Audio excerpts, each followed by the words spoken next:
ఆమె ఎవరో కాదు, పండిత రామాబాయి అని ఒక ఆమె ఉంది. ఆమె గురించి ఇదిగో నేను ఈ కరపత్రికలో చదివా. ఆమె గురించి చెప్తా. ఆమె రాత్రులు ప్రార్థన చేసినప్పుడు రాత్రికాల సమయంలో ఆమె జీవితంలో దేవుడు కార్యాలు జరిగించాడంట. ఈమె పేరు రామాబాయి. ఈమెకి పండిత అనే బిరుదు చేర్చారు. పండిత అనే బిరుదు ఎవరికి ఇస్తారంటే, బాగా శ్లోకాలు, పద్యాలు, గొప్ప గొప్ప వేదాలు, ఉపనిషత్తులు ఇవి కంఠోపాఠంగా ఎవరైతే చెప్పగలరో అవి బాగా నేర్చుకొని అట్లాంటి వారికి పండిత అనే బిరుదు ఇస్తారు. ఈ లోకంలో బిరుదులు ఉంటాయి, అవార్డులు ఉంటాయి, అది సాధించిన వాళ్ళకి ఇస్తారు. అది అంటే వారు ఉన్నటువంటి పరిస్థితుల్లో వారు ఏ ఏ రంగాల్లో వారు బాగా పేరు తెచ్చుకొని బాగా సాధించిన వాళ్ళకి ఆ రంగాలను బట్టి వాళ్ళకి బిరుదులు ఎత్తంటారు, అవార్డులు ఎత్తంటారు. మీకు తెలిసే ఉంటుంది, బహుమతులు ఎత్తంటారు. ఈ పండిత అనేటటువంటి బిరుదు ఎవరికి ఇస్తారంటే, బాగా వేదాలు, ఉపనిషత్తులు, శ్లోకాలు బాగా నేర్చుకొని వల్లించే వాళ్ళకి, చెప్పే వాళ్ళకి ఇస్తారు ఈ బిరుదు. ఈమె ఆ బిరుదు పొందుకుందంట. ఈమె గురించి చెప్తాను చూడండి. మన దేశంలోనే 1858లో ఏప్రిల్ 23వ తేదీన ఈ రామాబాయి సరస్వతి నిష్ట కలిగిన బ్రాహ్మణ కుటుంబంలో జన్మించింది. ఈ రామాబాయి అనే ఆమె 1858లో ఏప్రిల్ 23వ తేదీని జన్మించిందంట. బ్రాహ్మణ కుటుంబంలో జన్మించింది. ఇక బ్రాహ్మణ కుటుంబం అంటే ఒకసారి మీరు ఆలోచన చేయండి. బ్రాహ్మణ కుటుంబంలో ఏముంటాయి? శ్లోకాలు, వేదాలు, పూజలు, పునస్కారాలు ఇవన్నీ కూడా ఏ కుటుంబాల్లో ఉంటాయి? బ్రాహ్మణ కుటుంబాల్లో ఉంటాయి. నిష్ఠ ఉంటుంది వాళ్ళ దగ్గర, మడి అనేది ఉంటుంది, ఆచారం ఉంటుంది బ్రాహ్మణ కుటుంబంలో. అటువంటి కుటుంబంలో ఈ రామాబాయి అనేటటువంటి ఆమె జన్మించింది. ఈమె తన తండ్రి అనంత శాస్త్రితో బాల్యము నుండి అనేక పుణ్యక్షేత్రాలకు వెళ్ళిందంట. బాల్యం నుంచే వాళ్ళ నాన్నతో అనేక పుణ్యక్షేత్రాలకు వెళ్ళిందంట, పుణ్యక్షేత్రాలకు తిరిగిందంట. వాళ్ళు ఉంటాయి కదా, వాళ్ళ గుళ్ళు, గోపురాలు, వీటన్నిటికి తిరిగిందంట.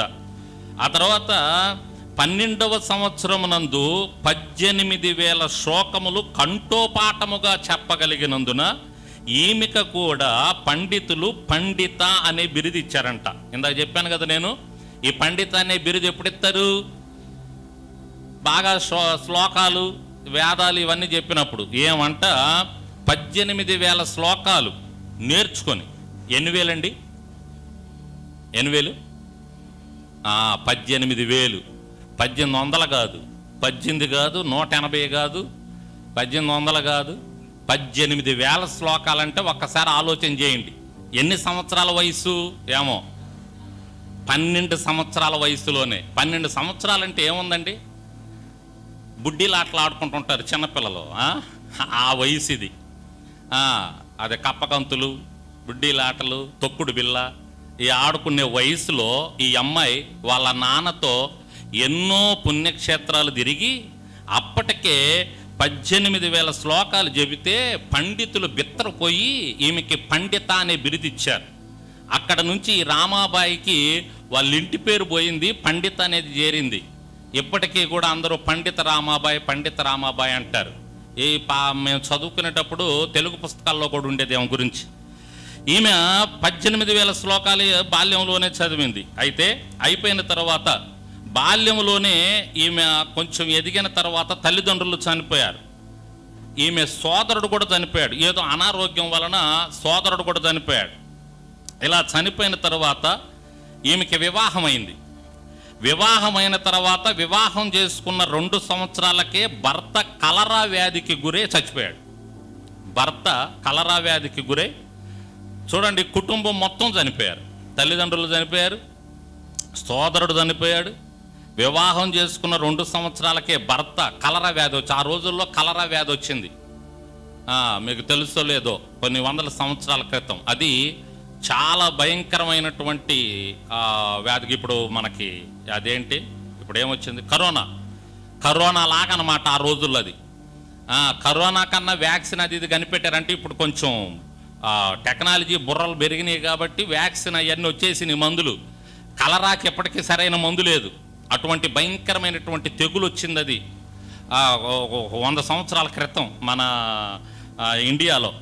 ఆ కలరా వ్యాధికి భర్త చనిపోయాడు. తరువాత కుమార్తె పుట్టింది. కుమార్తె పుట్టిన తర్వాత ఆ కుమార్తె కూడా చనిపోయింది. మీకు అర్థమవుతుందా? ఎవ్వరూ లేరు, ఏకాకి జీవితం అయిపోయింది. తల్లిదండ్రులు చనిపోయారు, సోదరుడు చనిపోయాడు, భర్త చనిపోయాడు, కుమార్తె చనిపోయింది. ఇక ఆమె పరిస్థితి ఎలా ఉంటుందో చూడండి. ఇన్ని మరణాలు చూసింది కళ్ళ ముందు, ఇక శాంతి ఉంటుందా చెప్పండి? హృదయంలో శ్లోకాలు ఉన్నాయి, నోటిలో నుంచి చెబితే 18,000 శ్లోకాలు డగడగ చెప్పేసిద్ది. అట్లాంటి ఆమెకి శాంతి సమాధానం లేదు, నెమ్మది లేదు.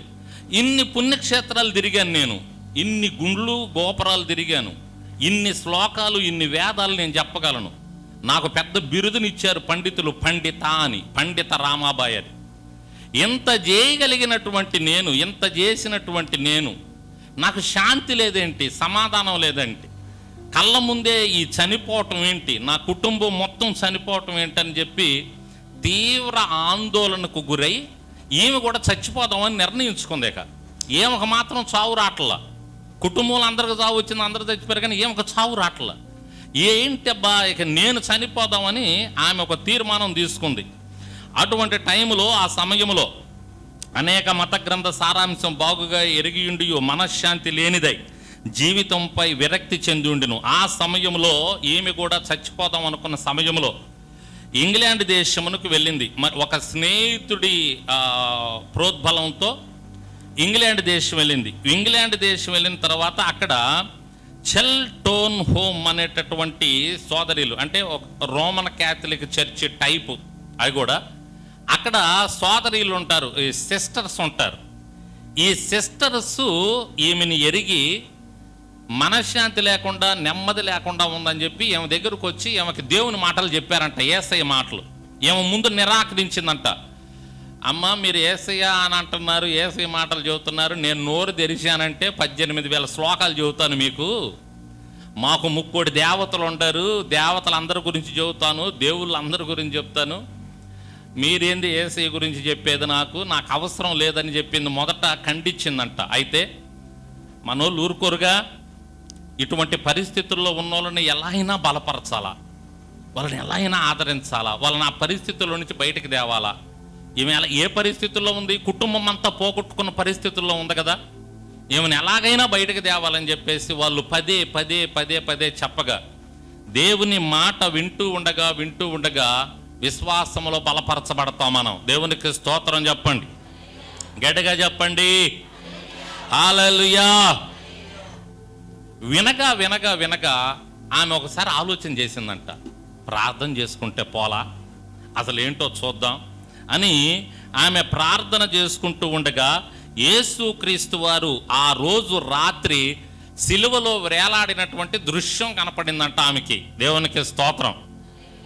దర్శనం కనపడిందంట ఆమెకి. ఆ దర్శనం చూసి ఇక బైబిల్ తెచ్చుకొని బైబిల్ చదవటం ప్రారంభం చేసింది.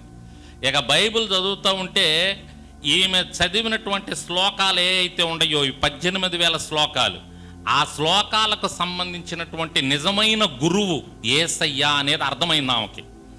ఏదైనా సరే అండి, ఈ లోకంలో ఏ జ్ఞానాన్ని మనం పొందుకున్నా ఆ జ్ఞానంలో నుంచి నిజమైన దేవుడు యేసయ్య మనకు కనపడతాడు. దేవునికి స్తోత్రం.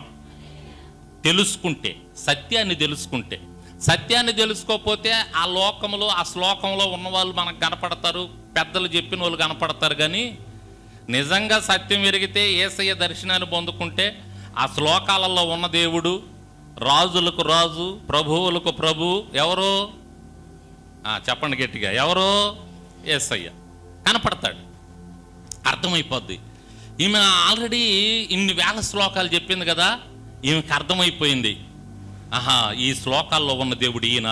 నేను ఎన్నో ప్రాంతాలకు తిరిగాను, పుణ్యక్షేత్రాలకు తిరిగాను, వాళ్ళు కాదు, ఈయన నిజమైన దేవుడని రాత్రి కాల సమయాల్లో దేవుని దర్శనం పొందుకొని రాత్రులు ఎక్కువగా ప్రార్థన చేయటం ప్రారంభం చేసిందంట.